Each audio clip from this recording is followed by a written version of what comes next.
Artinya tak ada alasan orang itu kufur setelah berbagai macam uraian sudah dijelaskan oleh Allah, melainkan orang itu memang degil memilih kekufuran berbandingkan iman. Adapun untuk mengatakan Quran tak difahami, berbagai macam cara dijelaskan oleh Allah, macam mana boleh tak faham, melainkan orang-orang yang menutup hatinya untuk beriman. Waqalu, contohnya daripada orang-orang yang degil, mereka datang kepada Rasulullah SAW menawarkan berbagai macam tawaran.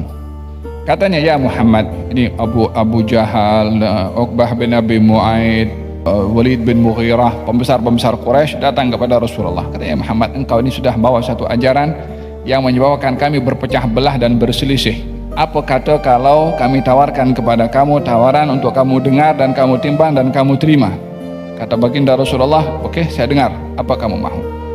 Katanya, Muhammad, kalau kamu mau harta, kami jadikan kamu orang yang paling berharta. Kalau kamu mahu tahta, kedudukan, kami rela untuk dipimpin oleh kamu. Kamu jadi ketua kami. Tapi ajaran kamu jangan kau pakai. Kalau kamu mahu perempuan, kami cari perempuan yang paling cantik untuk kamu. Kalau kamu yang membawa kata-kata, yakni merujuk kepada Quran, itu adalah ilham daripada jin, kami cari dokter untuk sembuhkan kamu daripada penyakit itu. Dianggap Nabi sakit. Kata baginda Rasulullah, saya tak mahu semua apa yang kamu tawarkan kepada saya. Saya mahu kamu beriman kepada Allah Subhanahu wa taala. Saya mahu kamu beriman 2 kalimat syahadah. Itu saya disuruh oleh Allah Subhanahu wa taala. Mereka lagi marah.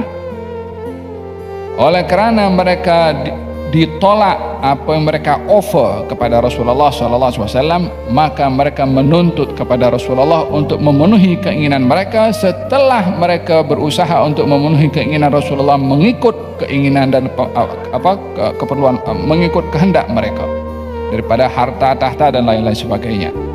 Kata mereka mengatakan, kalau begitu, kalau kamu tak mahu terima apa yang kami tawarkan kepada kamu, sekarang kamu penuhi apa yang kami inginkan daripada kamu. Kalau apa kamu inginkan daripada kami? Katanya, kami mahu kamu jadikan ini negara Arab penuh dengan air yang keluar daripada seluruh tempat sehingga air mengalir. Atau engkau punya kebun yang cukup rindang dan penuh, min nakhilin, daripada korma, karena mereka seronok dengan pokok korma dan itu adalah makanan pokok mereka.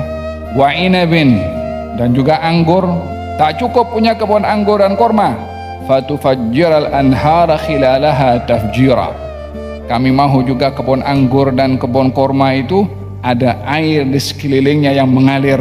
Apa tujuannya? Supaya tak kering, tak perlu susah-susah nak cari air, tapi air sudah ready. Kedua.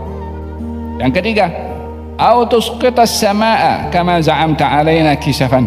Atau kamu turunkan langit ini berpecah-pecah. Kau bagi tahu kan nanti kalau akhir zaman langit ini akan terpecah. Aku nak sikit saja, sepotong daripada langit itu kasih turun. Aku nak tengok itu. Yang ketiga nih. Yang keempat, tidak tanggung-tanggung minta tahu.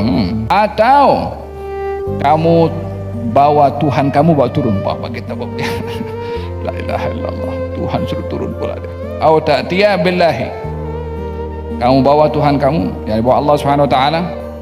Berapa ini? 4. Wal malaikah, atau malaikat daripada langit bawa turun. Kami nak tengok itu malaikat. Engkau cakap pasal malaikat, engkau cakap pasal Allah Subhanahu wa taala, aku nak tengok dengan mata aku sendiri. Berapa saudara? 5. Au yakuna laka baitun, atau kamu punya rumah min zukhrufin, terhias dengan emas. Rumah waktu itu daripada batu, daripada tanah, dia nak rumah daripada emas. Berapa ini? 5. Yang keenam, au tarqa fis sama, atau engkau naik ke langit. Tak cukup aku nak nampak tengok engkau naik tangga pergi ke langit. Walan nu'mina liruqiyika hatta tunazzila alaina kitaban naqra'uh. Kami pun belum percaya kalau kamu naik tangga pergi ke langit entah berapa lama nak pergi. La ilaha illallah, permintaan ini kan. Kami pun belum tentu percaya, tak akan percaya hatta kami nampak engkau naik pergi ke langit, melainkan engkau turun daripada langit bawa kitab. Dan kitab tu bukan hanya engkau bawa aku tengok daripada jauh, aku nak tengok, aku baca. Bagi tahu apa ini? Ini orang degil, tunjuk dia degil. 6 atau 7 permintaan. Yang satu daripadanya sudah cukup menunjukkan kedegilannya, tetapi karena terlalu jahil sehingga kedegilannya pun ditunjukkan dengan menunjukkan 7 permintaan yang tak satu pun daripadanya logik untuk diterima oleh akal. Nabi menjawab kepada mereka, qul subhana rabbi hal kuntu illa basyaran rasula. Bismillahirrahmanirrahim. Alhamdulillahi rabbil alamin, wassalatu wassalam ala asyrafil anbiya'i wal mursalin sayyidina Muhammadin wa ala alihi wa sahbihi ajma'in wa ba'du. Nawaina at-ta'allum wa at-ta'lim, tadhakkur wa at-tadhkir wa an-naf' wa al-intifa' wa al-ifada wa al-istifadah wal hath 'ala at-tamassuk bi kitabillah sunnati nabiyhi wa dalalati ila al-khair wa ad-du'a ila al-huda ibtigha'a mardatillahi wa qurbihi wa thawabihi. Amin Allahumma amin. Pada pembahasan yang lalu, Allah Subhanahu wa taala menyebutkan dalam Al-Qur'anul Karim mengenai ar-ruh, dan dikatakan bahwasanya ruh ini adalah urusan Tuhan, yakni untuk memberitahukan betapa agungnya kedudukan ar-ruh dan betapa rahasianya untuk memahami hakikatnya, sehingga dijawab oleh Allah hanya dengan jawaban, kamu hanya tahu sedikit daripada ilmu yang kami kasih. Yani untuk mengetahui hakikatnya hanya Allah Subhanahu wa taala. Tentang ruh, qulir ruhu min amri rabbi wa ma utitum minal ilmi illa qalila. Ruh, terdapat 2 keadaan bagi manusia, imma dijaga atau diabaikan. Allah Subhanahu wa taala berfirman dalam Al-Qur'anul Karim mengenai sikap manusia kepada ar-ruh. Qad aflaha man zakkaha wa qad khaba man dassaha. Akan bertuah orang-orang yang menjaga dan mensucikan hati, jiwa dan ruhnya, dan akan rugi orang yang mengotori hati, jiwa dan juga ruhnya. 2 keadaan ini bagi manusia yang akan menentukan nasibnya. Bagi orang yang menjaga kebersihan dan kesucian ruh, maka dia termasuk daripada orang-orang yang akan meraih ma'rifah kepada Allah, dan orang yang mengotorinya akan menjadi hijab antara dia dengan Allah dan hijab antara dia dengan dirinya sendiri, sehingga tidaklah ia mengenali Tuhan, ia juga tidak mengenali dirinya sebagai hamba. Berbeza dengan orang yang menjaga hati dan juga ruhnya, mengenal pasti dirinya adalah hamba yang lemah, dan Allah adalah yang maha kuasa dan maha perkasa serta maha agung. Demikian 2 keadaan bagi manusia kepada dirinya atau kepada ruhnya. Semoga Allah menjadikan kita orang yang menjaga ruh dengan mensucikan hati dan jiwa, dengan amal saleh, dengan tafakkur, dengan tadabbur, dengan zikir, dan juga dengan amal-amal ibadah ketaatan kepada Allah. Amin Allahumma amin. Walau syi'na lanadhabanna billadhi awhayna ilaika thumma la tajidu laka bihi 'alaina wakila. Jika kami berkehendak, maka kami boleh mengambil balik, menarik dan menghilangkan apa yang telah kami wahyukan kepada engkau, wahai Rasulullah Muhammad, dan engkau tidak akan menjumpai sesiapapun yang boleh mengembalikan wahyu yang aku dah tarik balik illa rahmatan min rabbik, kecuali dengan rahmat Tuhanmu yang boleh mengembalikan Al-Quran. Yani Allah ingin memberitahukan kepada orang-orang kafir yang mentuhmah dengan tuhmahan pelbagai kepada Rasulullah, kerana Rasulullah membawa Al-Quranul Karim. Diberitahukan oleh Allah, Quran ini bukan buatan Muhammad. Quran bukan kata-kata Muhammad, itu kata-kata Allah. Kata-kata Allah, Allah sendiri yang berhak untuk mengekalkan, Allah juga berhak untuk menarik balik. Adapun Rasulullah penyampai apa yang dari Allah Subhanahu wa taala. Bila Allah berkehendak untuk menarik balik itu Al-Quran, maka akan dilupakan semua, dan tak ada siapa yang mengingat akan Al-Quranul Karim, walaupun itu mustahil bagi Rasulullah sallallahu alaihi wasallam, karena Allah ketika berbicara demikian bukan untuk mengangkat Quran daripada Rasulullah, tetapi untuk memberitahukan kalau Quran bukan kata-kata Rasulullah tetapi ya firman Allah Subhanahu wa taala. Maka dengan demikian ayat ini ingin menjaga marwah Rasulullah daripada berbagai macam tuduhan yang dituduhkan kepada beliau. Kalau Quran ini adalah buatan Muhammad, Quran ini adalah hasil kajian dan tafakurnya Muhammad, dan berbagai macam tuduhan dan tuhmahan yang dituhmahkan oleh orang-orang kafir kepada baginda Rasulullah.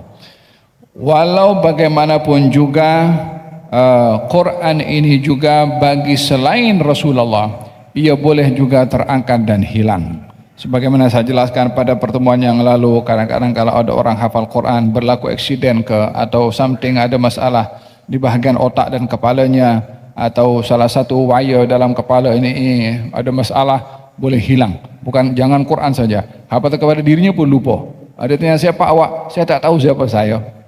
Apa berlaku kepada akal fikiran seseorang. Ini secara kalau sesuatu berlaku kepada dia secara fisikal sakit, atau bila berlaku di akhir zaman.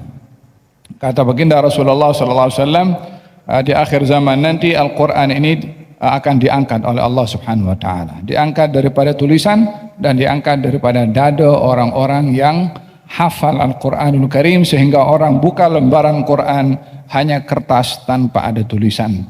Dan orang membaca Quran akan tak tersampai satu ayat pun juga kalau nak baca Bismillah, tak sampai kepada Ar-Rahman Ar-Rahim.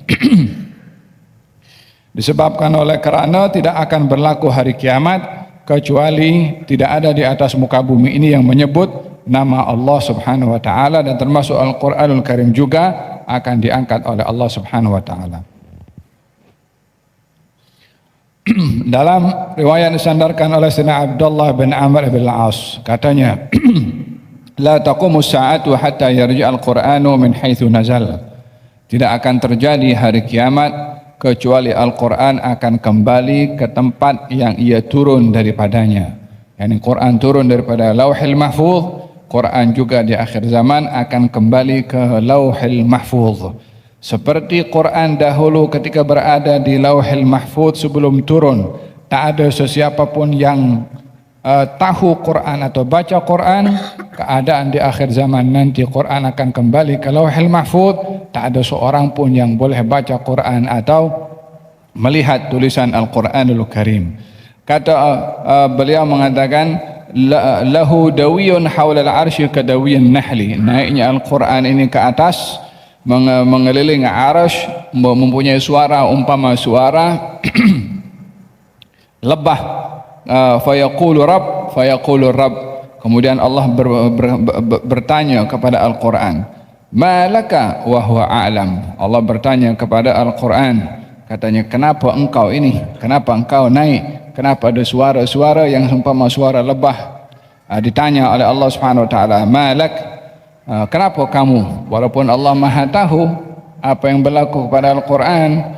Kata Quran menjawab, fayaqul ya rabbi utla walam yu'mal bihi. Wahai Allah, aku ini dibaca tapi tak diamalkan oleh orang yang membaca.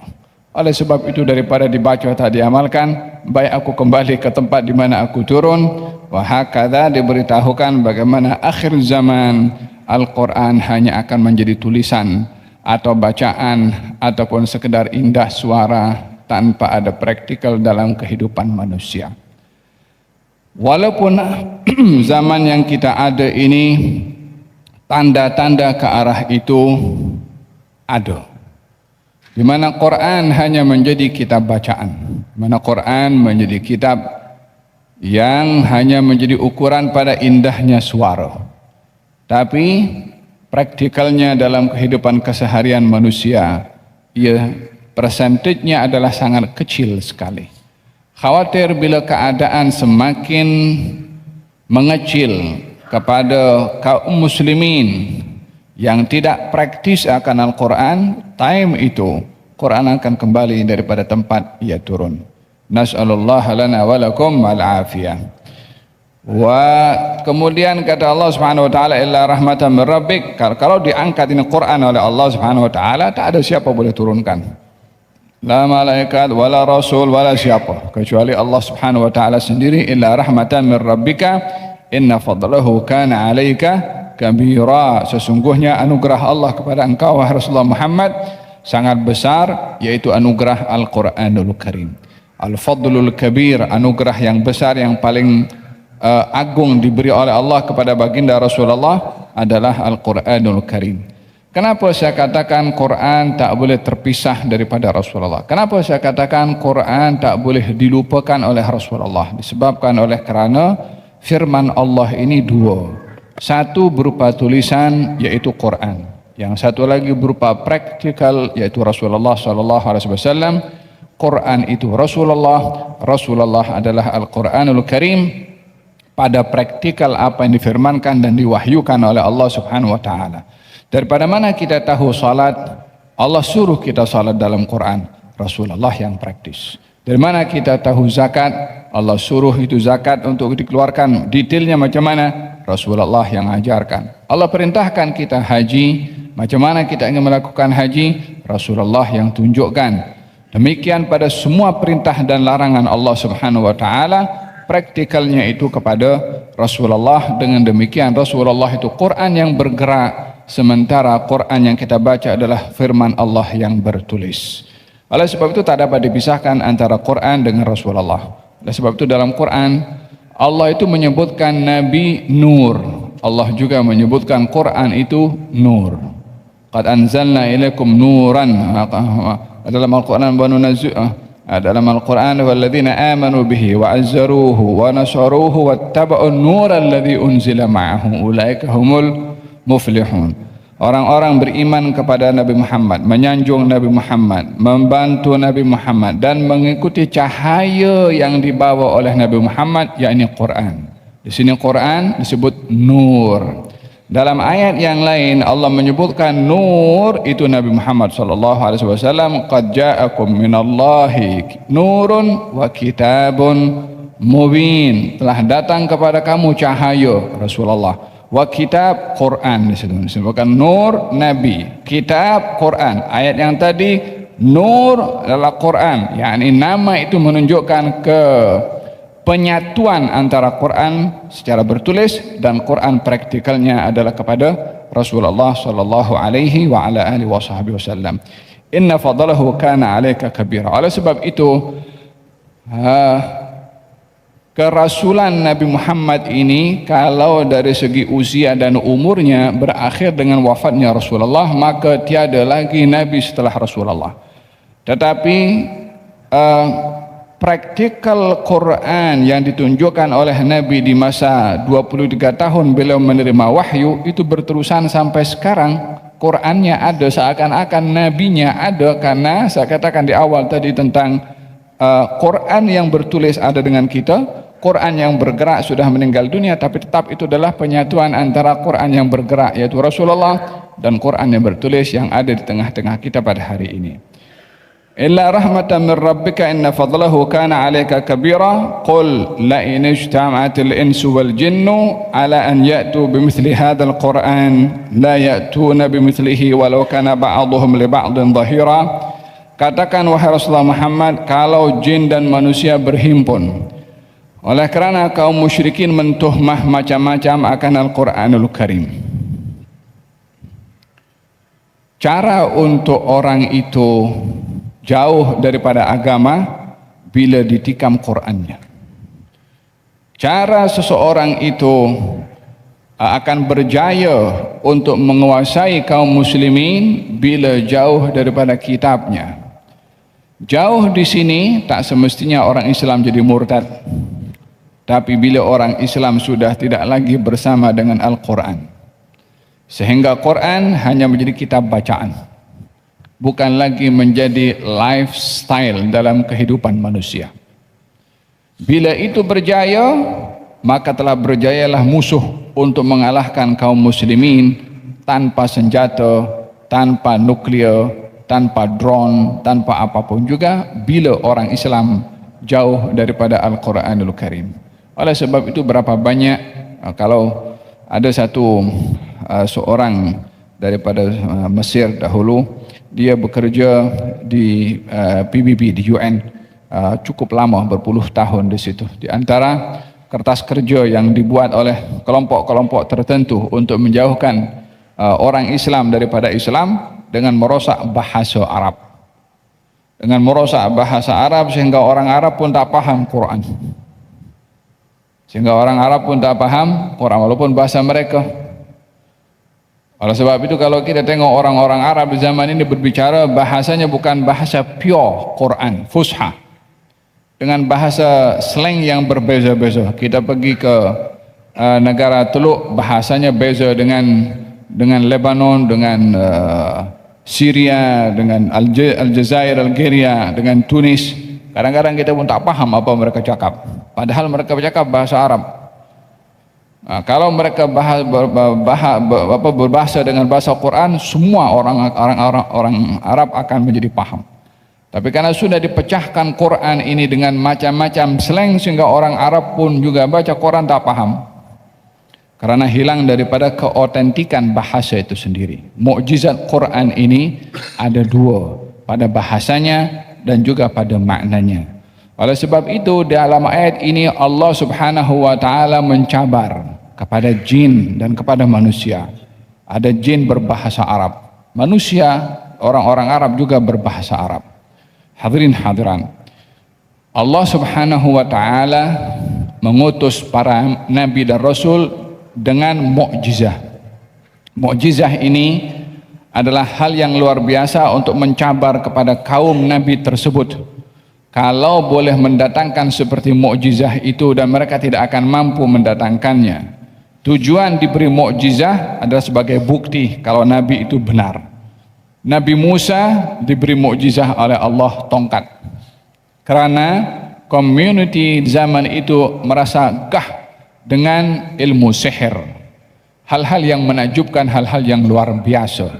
Allah beri Nabi Musa mukjizah, tongkat yang boleh berubah menjadi ular, yang menjadi keluar biasaan di mata penyihir, apatah lagi kepada orang awam, sehingga mencabar kepada mereka. Kalau orang-orang penyihir dahulu lempar tali yang disihir mata orang sehingga nampak tali macam ular, tapi penyihir itu nampak tali itu tali, tak mungkin dia sihir matanya sendiri. Jadi nampak itu tali, tapi orang lain nampak macam ular. Oleh sebab itu Nabi Musa pun nampak ia macam ular.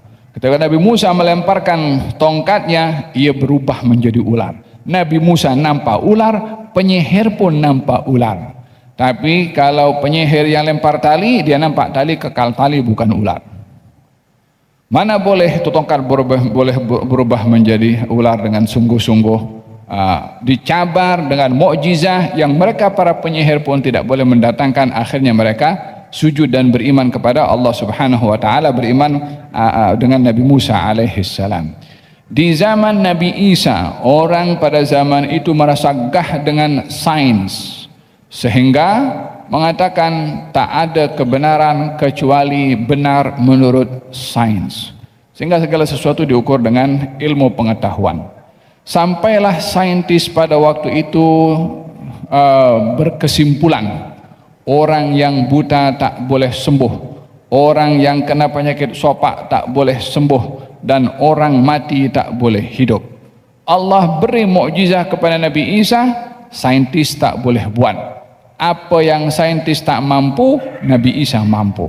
Orang buta disembuhkan, orang mati dihidupkan, orang kena penyakit kulit pun disembuhkan.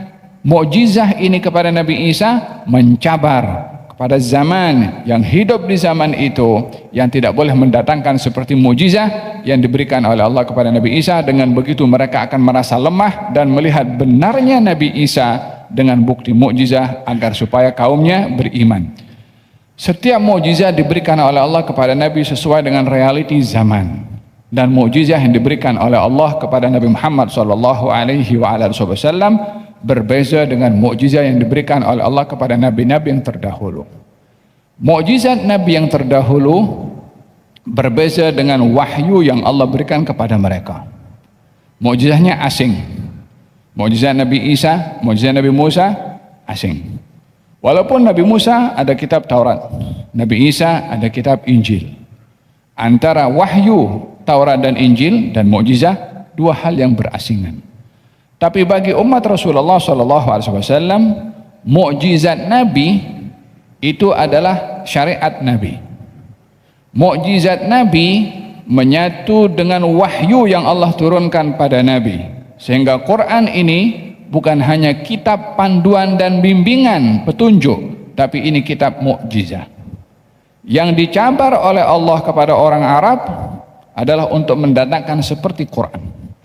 Karena orang-orang Arab gah dengan ilmu syair, maka Allah cabar mereka.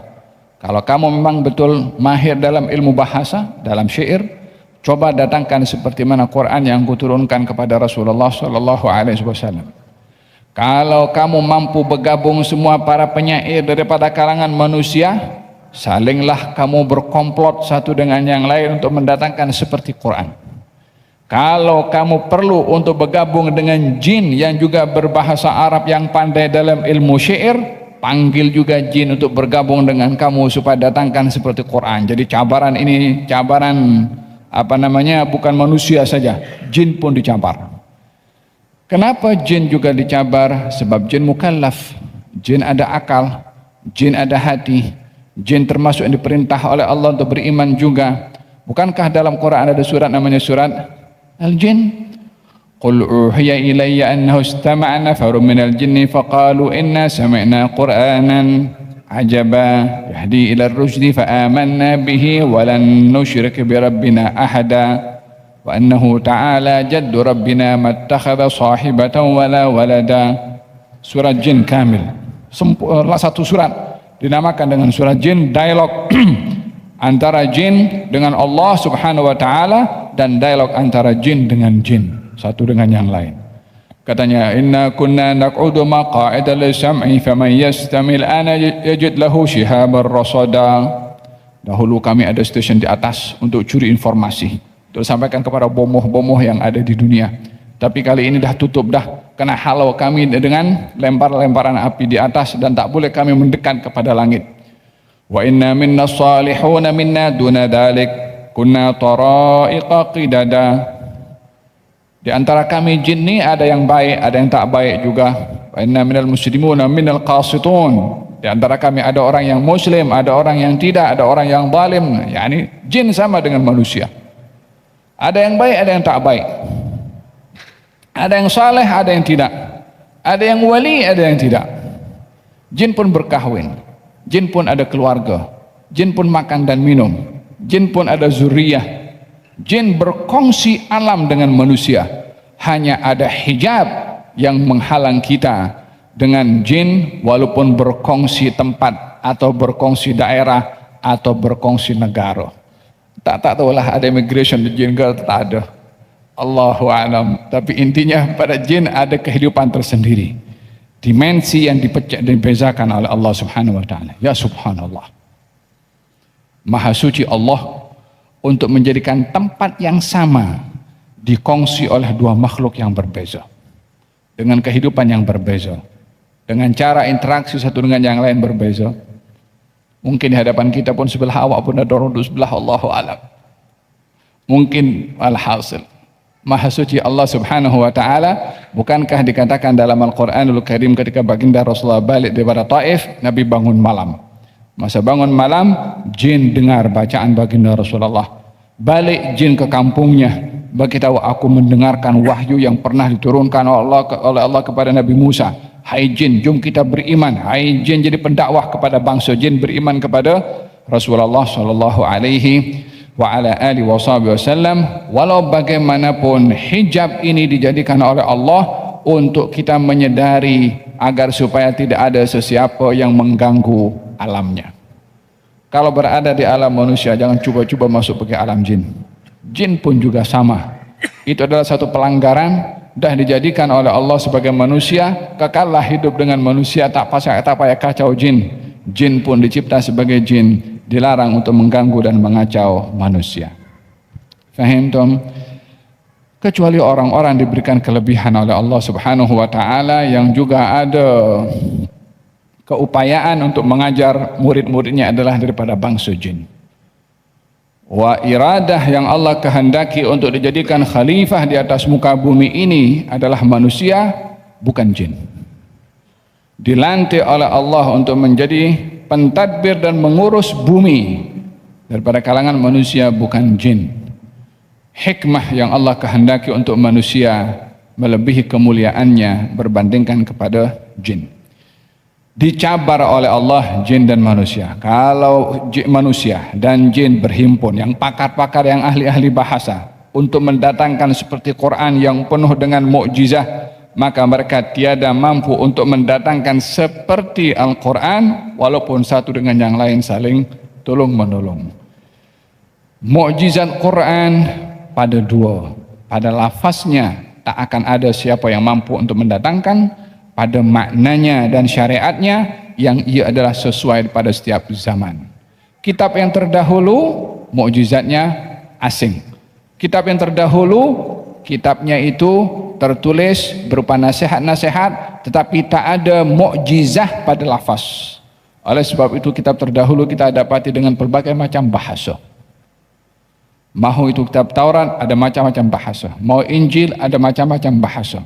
Mana ada Quran ditulis dengan bahasa selain daripada bahasa Arab? Jika pergi madrasah tahfiz di Afrika, walaupun mereka berbahasa Afrika, mereka menghafal Quran dengan bahasa Arab. Bila kita pergi ke India, walaupun mereka berbahasa Urdu atau Tamil, bila masuk ke madrasahnya menghafal Quran dengan bahasa Arab. Kita pun bahasa Melayu, madrasah tahfiz menghafal Quran juga dengan bahasa Arab. Tak ada orang belajar tahfiz dengan bahasa Melayu atau bahasa Afrika atau bahasa lain daripada bahasa Arab. Mukjizah yang ada kepada Al-Quran, 100 bahasa lebih menerjemahkan Al-Quran, tak satu pun tuan punya bahasa membaca Quran dengan bahasa mereka.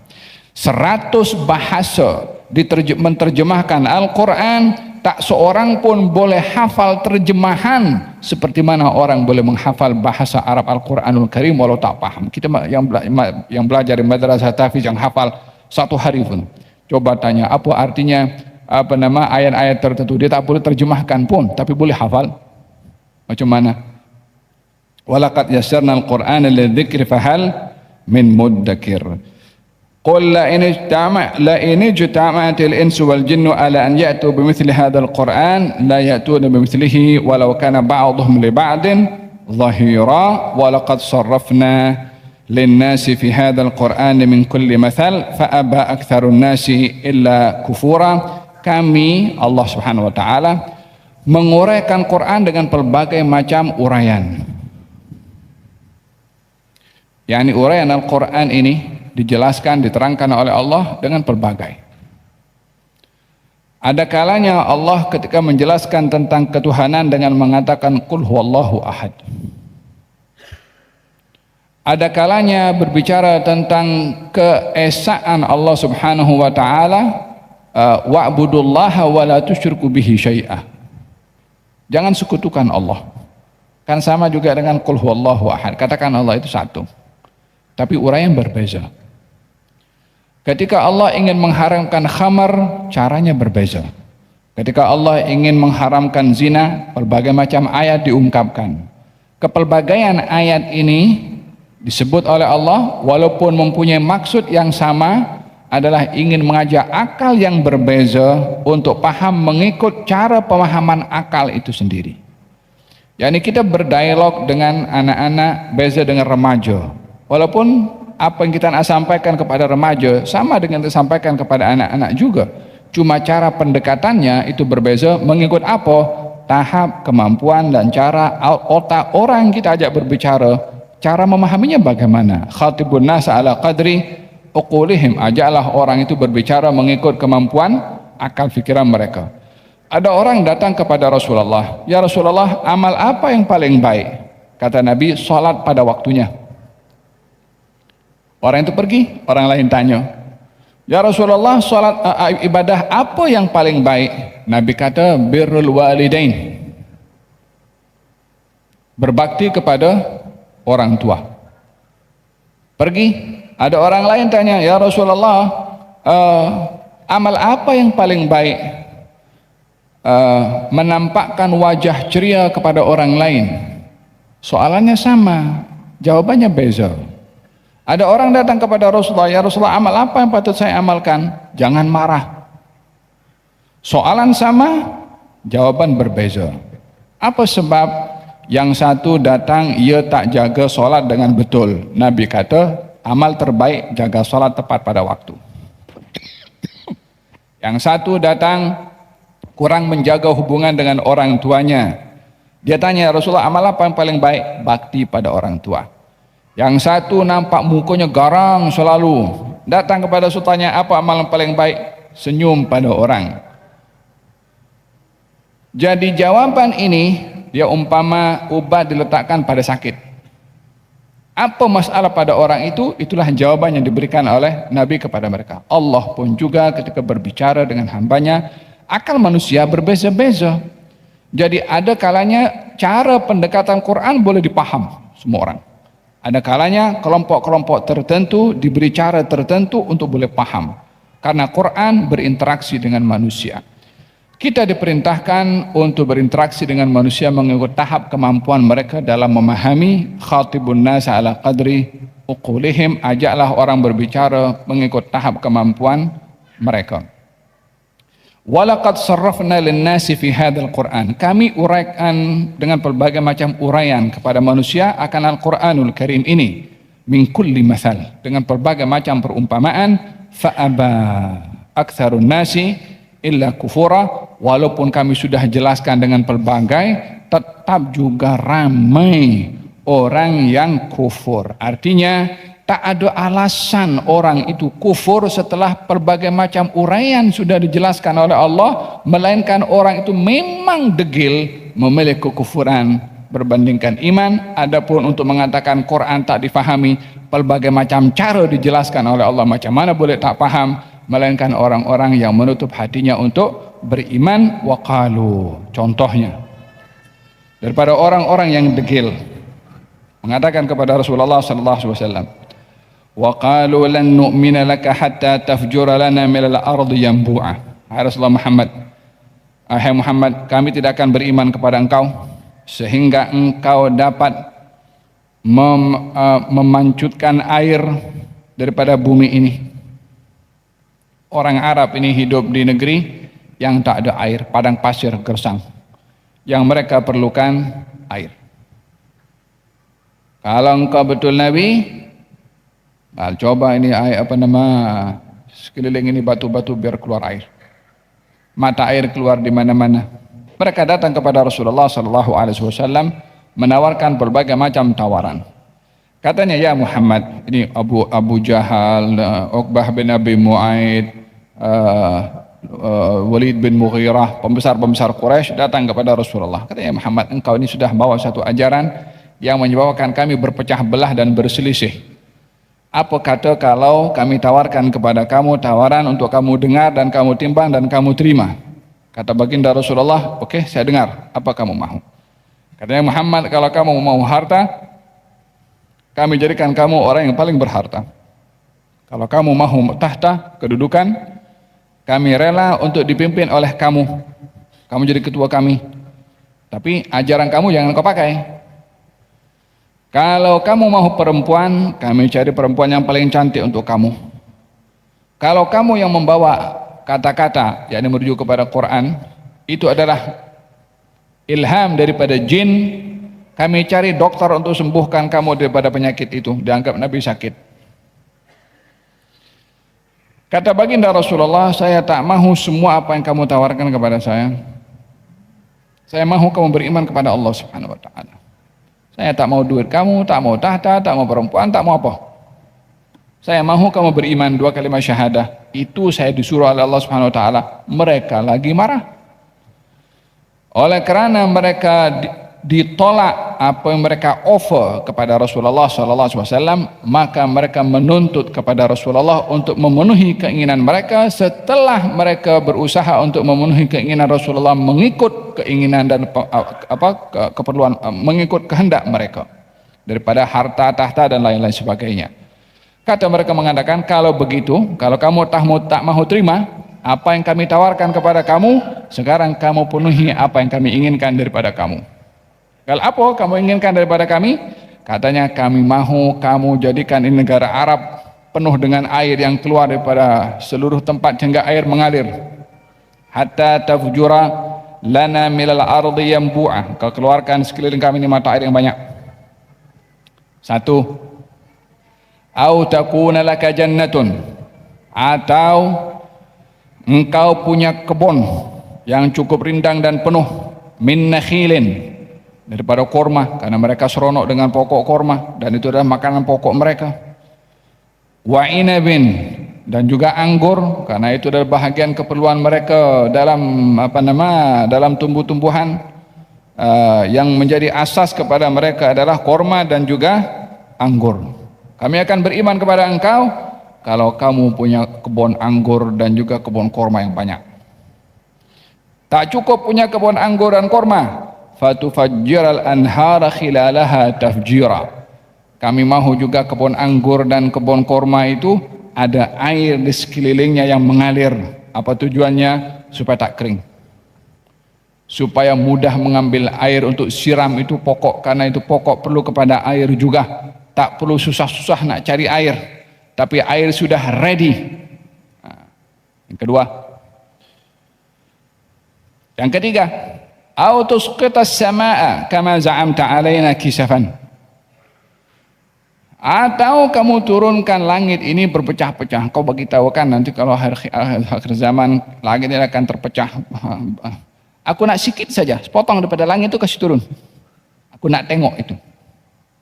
Au tusqita as-samaa kama za'amta. Atau kamu turunkan potongan langit itu seperti mana engkau dakwah. Yang ketiga nih. Yang keempat, tidak tanggung-tanggung minta tahu. Katanya, au ta'tiya billah, atau kamu bawa Tuhan kamu bawa turun. Apa kita buat? La ilaha illallah. Tuhan suruh turun pula dia. Au ta'tiya billahi. Kamu bawa Tuhan kamu, yang bawa Allah Subhanahu wa taala. Berapa ini? 4. Wal malaikah, atau malaikat daripada langit bawa turun. Kami nak tengok itu malaikat. Engkau cakap pasal malaikat, engkau cakap pasal Allah Subhanahu wa taala, aku nak tengok dengan mata aku sendiri. Qabilah, itu malaikat ada kabilah-kabilah. Aku nak satu kabilah saja bawa turun malaikat, aku nak tengok. Berapa saudara? 5. Au yakuna laka baitun, atau kamu punya rumah min zukhrufin, terhias dengan emas. Rumah waktu itu daripada batu, daripada tanah, dia nak rumah daripada emas. Ini berapa ini? 5. Yang keenam, au tarqa fis sama, atau engkau naik ke langit. Ada tangga yang aku ingin nampak, engkau naik di atas tangga itu pergi ke langit. Tak cukup aku nak nampak tengok, engkau naik tangga pergi ke langit. Walan nu'mina liruqiyika hatta tunazzila alaina kitaban naqra'uh. Kami pun belum percaya kalau kamu naik tangga pergi ke langit entah berapa lama. La ilaha illallah, permintaan ini kan. Kami pun belum tentu percaya, tak akan percaya hatta kami nampak engkau naik pergi ke langit, melainkan engkau turun daripada langit bawa kitab. Dan kitab tu bukan hanya engkau bawa aku tengok daripada jauh, aku nak tengok, aku baca. Nak bagi tahu apa ini? Ini orang degil, tunjuk dia degil. Faham tu? 6 atau 7 permintaan. Yang satu daripadanya sudah cukup menunjukkan kedegilannya, tetapi karena terlalu jahil sehingga kedegilannya pun ditunjukkan dengan menunjukkan 7 permintaan yang tak satu pun daripadanya logik untuk diterima oleh akal.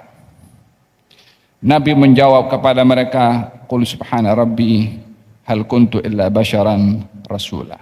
Maha suci Allah, Tuhan aku, saya ini manusia diutus oleh Allah untuk menyampaikan.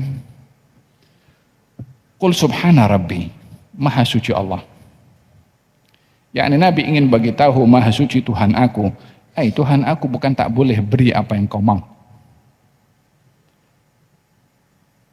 Bukankah kita beriman dengan apa yang difirmankan oleh Allah tentang kenikmatan yang ada dalam syurga, rumah terbuat daripada intan permata dan juga daripada emas? Bukankah Allah Subhanahu wa taala mengangkat nabinya pergi ke bukan langit ini, melepasi langit ke Sidratul Muntaha tanpa ada tangga untuk dinaiki oleh Nabi sallallahu alaihi wasallam? Bukankah Allah mengeluarkan air bukan daripada bumi yang memang bumi menyimpan air, tapi dari jari jemari yang tak ada air akan keluar jernih daripada jari jemari seseorang pun kecuali kepada Rasulullah sallallahu alaihi wasallam. Jika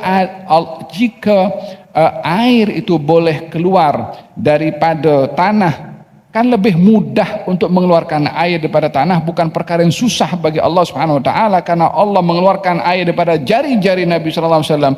Takkan Allah tak boleh nak keluarkan air daripada tanah? Tetapi tidak dipenuhi permintaan itu semua, karena permintaan itu berdasarkan dengan kedegilan, bukan ingin beriman kalau diberi apa yang mereka minta. Dan Allah beritahu kepada Nabi Muhammad, ini mereka kalau aku berikan juga apa yang mereka minta, mereka akan mengatakan juga kalau ini adalah sihirnya Muhammad. Mereka minta kepada Rasulullah SAW, kalau kamu betul Muhammad Nabi, coba belah ini bulan. Bulan suruh belah. Dipenuhi oleh Nabi SAW, bulan terbelah jadi dua. Kita punya mata disihir oleh Muhammad. Awak yang minta, awak yang nak diharapkan apa dengan orang seperti ini? Oleh sebab itu ayat ini membicarakan tentang sifat degil dan tertutupnya hati daripada beriman, dan Rasulullah SAW adalah lebih dilihat sebagai penyampai. Dan bila ada orang meminta mukjizah, kalau permintaannya itu betul akan dipenuhi, tapi kalau dasarnya degil maka tidak akan dipenuhi. Seorang badui datang kepada Rasulullah, katanya, "Ya Rasulullah, saya ingin lebih kuat, saya punya iman kepada engkau. Kalau pokok ini boleh datang kepada engkau." Yang badui dia entah apa di kepalanya, dia bagi tahu kepada Rasulullah, nak beriman kalau pokok itu datang bagi Rasulullah. Kata Rasulullah mengatakan kepada badui itu, kau pergi kepada pokok itu, kau bagi tahu pokok, engkau dipanggil oleh Rasulullah. Dia minta permintaan yang pelik, Nabi serahkan pelik itu kepada dia. Dia pergi kepada pokok itu, pokok kau dipanggil oleh Rasulullah sallallahu alaihi wasallam. Pokok itu keluar daripada akarnya, pergi berjumpa dengan Rasulullah, mengucapkan 2 kalimat syahadah. Itu badui hanya minta pokok datang. Rasulullah tunjukkan pokok bukan cuma datang, tapi pokok berbicara. Mengucapkan 2 kalimat syahadah, kata badui, cukup dah, aku beriman kepada engkau wahai Rasulullah sallallahu alaihi wasallam. Pokok itu kembali ke tempatnya dan masuk lagi di dalam. Sayyiduna Salman Al-Farisi menjadi hamba sahaya kepada seorang Yahudi, akan dibebaskan kalau menanam 100 pokok korma. Kalau sudah berbuah, barulah Salman bebas daripada penghambaan. Nabi SAW ambil 7 benih korma, ditanam dengan tangan Nabi yang mulia sendiri. 100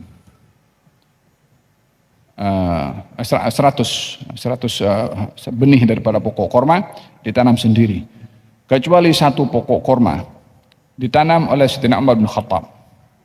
Dalam masa setahun itu pokok korma nak tumbuh besar itu bertahun-tahun, belum lagi untuk berbuah.